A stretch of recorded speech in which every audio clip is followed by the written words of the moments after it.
This is Lisa from Mobile Tech Review, and this is the Samsung Galaxy Tab S8 Plus, the middle child in Samsung's 2022 lineup of high-end Android tablets. Pretty much the only high-end Android tablets on the market from any maker. Let's face it, it's been this way for several years now. So the hardware, as ever, is really compelling. It's very thin, it's very light. We're going to talk about all sizes too, and we are going to look at it now. So you really can't fault Samsung on the hardware quality and design, much like the last generation. For example, hello, this looks just like the Tab S8 Plus, doesn't it? But this is the Tab 7 Plus. They haven't changed the design much. It's what's inside that has changed. And it's been a while. Honestly, the last Tab, the S7 line, came out in August of 2020, so it's been almost 2 years. Definitely time for a refresh. We're up to Android 12 this time around, which you would expect, and it will get Android 12L when that's available, and that is the more tablet-centric, modified, big screen folding device like the Galaxy Z Fold 3 as well, kind of oriented things so that we don't have as much of that, gee, it looks like big old smartphone app stretch to fit on a tablet screen. These are not cheap, but they are meant to compete with the iPad Pro line, and again, the hardware is top-notch. I'll tell you about the specs in a minute, but let's get the size and the prices out of the way. As ever, there's the Tab S8, the smallest of the bunch. That's your 11-inch tablet. That one has an LCD display, and that starts at $699. Then you jump to our S8 Plus. It has a 12.4-inch display, obviously going after the iPad Pro, bigger model, right? And that one does have an OLED display, yummy that, and that is $899 for the starting price. If you spend $80 more, you can jump from the base 128 gigs of storage to 256 gigs of storage. Either way, you're going to get 8 gigs of RAM. And if you spend $200 more, you can get it with 5G. In the United States right now, it's only available on Verizon. But you don't have to worry so much about, well, that's not that much storage, right? Because it has a microSD card slot. Yes, they all the Tab S8 models do. So awesome sauce that. And then there's the new kid, and I hope we get that in for review. We don't have it now. It's absurdly huge. This is a 14.6-inch OLED tablet, and that's the Tab S8 Ultra. I mean, that's as big almost as a 15-inch laptop display right there. So maybe a bit awkward to hold as a tablet, but for those of you who really want to live large, or maybe use it for art and note-taking, probably more so art if you're looking for something that big, because yes, the S Pen is included. As ever, it attaches magnetically to the back of the tablet, where you will no doubt knock it off very easily, just handling the tablet, putting it in a bag. Oh well, yeah, and that is what it is, yeah. But at least you get the S Pen in the box. It's not huge, it's not a tiny toothpick either, and of course you can use any Wacom EMR pen with it. Variety of sizes are on the market, so you have choices. It does charge when it's clipped to the back, and it's not necessary to use it as a pen to charge it up. That's there for the Bluetooth functions, you know, the remote control sort of thing when you want to bore people with PowerPoint or do screen captures and stuff like that. So that's nice. In case you do forget to charge the thing, it still works as a pen no matter what. All right, let's talk about the specs. Oh, by the way, the Ultra starts at $1,099, call it $1,100. That one goes all the way up to 512 gigs if you want to spend more to upgrade the storage. That one will be available with 5G on AT&T and T-Mobile in the future. That model is not currently available yet. Anyway, specs.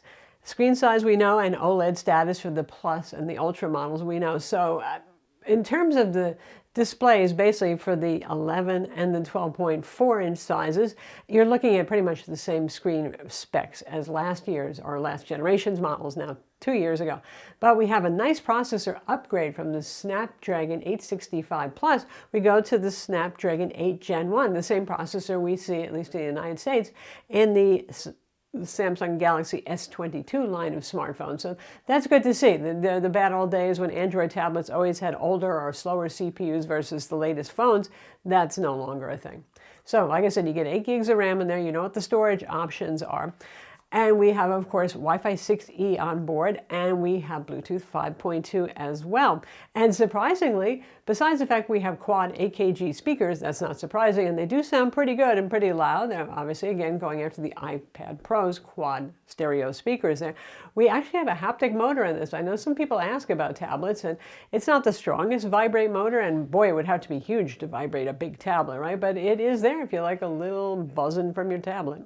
The colors are graphite, silver, and what we have, which is a pink gold color. Really, it's pretty much just pink. I guess rose gold is what some people like to call that sort of thing. It has the same armor aluminum frame that you'll see on the Galaxy S22 smartphones, and a nice kind of matte finish back on it. It's not too slippery to hold. Now, one thing that sets Android tablets apart from the iPad, where a lot of people just say, oh gosh, it's a waste to even buy a high-end Android tablet because the app situation is so sad. But wait, with Samsung, you got that whole DeX thing going on. We have that here. For those of you who are new to DeX, it's been around for a while, and basically it gives you sort of a desktop-like little operating system on screen. And think of Chrome, think of Windows, whatever you want to do. So you've got your app icons on the desktop, you've got a taskbar at the bottom, you can access all your Android apps. It's still running Android, so no worries about that sort of thing. And you've got resizable floating windows, or you could snap them.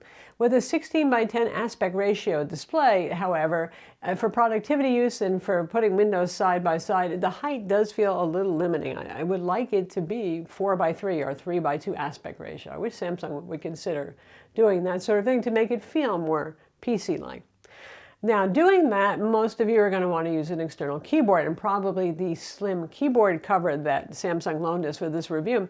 So that's $160, but that gets you a gateway into like doing DeX things, which means feeling more productive with the tablet. It really is quite nice. It's not going to solve the problem of some apps that just are not really optimized for tablet screens still. It's not doing any resize magic on them or anything like that. So you know the story with Instagram, you know, designed only for phones, so you have a giant UI stretched out. There are going to be apps like that. The more consumer-oriented ones, that sort of thing. But games typically look decent enough, even if they don't have high-res versions on here. And whether you're using Google Docs or Microsoft Office, Microsoft and Samsung are tight, so you get the Office stuff thrown in on here. Just log into your account and you're good to go. That works well enough. The keyboard, slim keyboard cover that we have, the keys are not super deep travel or anything like that, but they're really nice in terms of tactile feel. No backlighting either on them, but you've got your quick multimedia buttons. You hit the FN key to access those for changing your brightness and your volume and all that sort of thing. But it's a comfortable keyboard. It's not too heavy, and it's a folio design, so it magnetically attaches on the back and works well. And in fact, default with Samsung tablet behavior is you can have it, if you wish, automatically launch DeX whenever you attach the keyboard. That's good. And then there's the older keyboard cover that's been around since the Tab S7 days. That's still available. It's $230. It's bigger, it's heavier, and it's a two-piece with a kind of kickstand like the Microsoft Surface Pro line. I actually prefer this newer, lighter, less expensive one.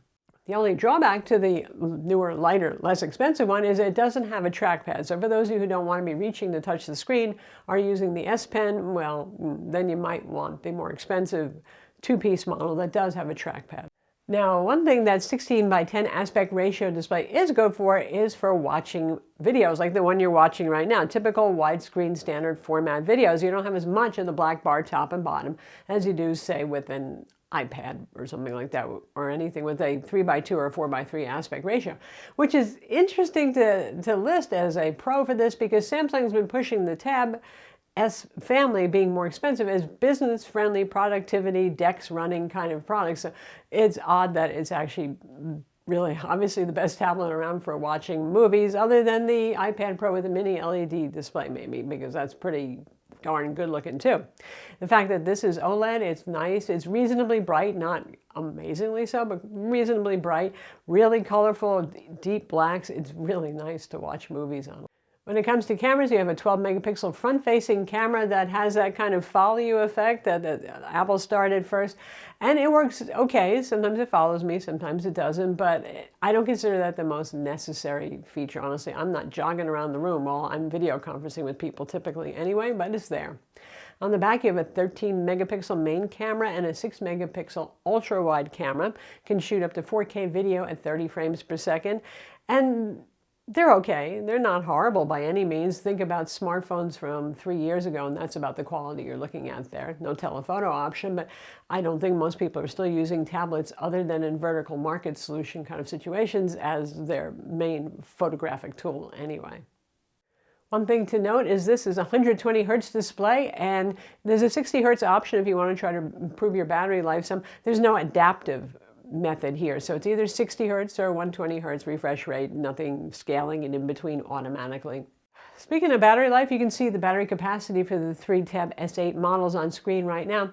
I've been getting about 7 to 8 hours with brightness set to about 50% or so, which is probably about 200 nits, I would say. And doing a mix of productivity work, streaming some videos, snapping a few photos, but not really a lot in that department. So that's okay. It's not super great. I have had it at 120 hertz mode when doing that because, gee, they give it to you and you want to use it, right? And it is nicer not to see as much smearing when you're scrolling and all that sort of thing.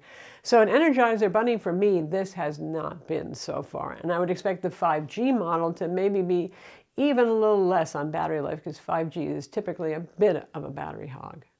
Now for art, this is a Wacom EMR pen. That's what the S Pen is, and it's lovely. The screen might be a little shiny and slippery, but this is true of most tablets, even the iPad Pro. The nib doesn't skate as much for me as it does on the S22 Ultra phone, which is interesting. So it's a great product for that, other than the fact that the software situation isn't as fantastic as it is on the iPad. There's no Procreate, there's no Pixelmator, some of the favorite applications. Now you do get a 6-month free trial for Clip Studio Paint, which works much like the desktop version, which is pretty exciting and it is pretty good. It's a subscription model. After that, I think it's about $9 a month or something like that, which is a bit pricey. But it's not like you have a whole lot of choices. I mean, you have Samsung's Notes app and OneNote for note-taking and stuff. When it comes to the art apps, that's what I'm talking about. And Adobe is working on their versions of software, but they typically focus on the iPad first and then move over to thinking about doing Android. So a little bit more lacking there for art in terms of your app selection. But the hardware, this is the story with the Tab S family always, is top-notch on it. It's the software that we're waiting for on this. So that said, it's not all like, oh my God, just go get the iPad, right? I mean, there are reasons why you might want this. The DeX mode and that desktop mode, much more PC-like, shall I say, or Chrome OS-like than the iPad will ever be. The access to the full file system, not just the Samsung Files app, you can install any third-party file manager you want. I find the resizable window multitasking in DeX a lot easier to use than the iPad solution, honestly, for multi-windowing on things. So those are things that stand in favor for those who are thinking of this as sort of a PC stand-in, and at the same time, a high-end content consumption tablet also. Also, it is lighter. It might be a weird aspect ratio for a tablet. Hold it in portrait mode and you'll be like, God, that thing is just tall forever, right? But it is quite light. It's lighter than the 12.9-inch iPad Pro, bigger model there, and lighter in general.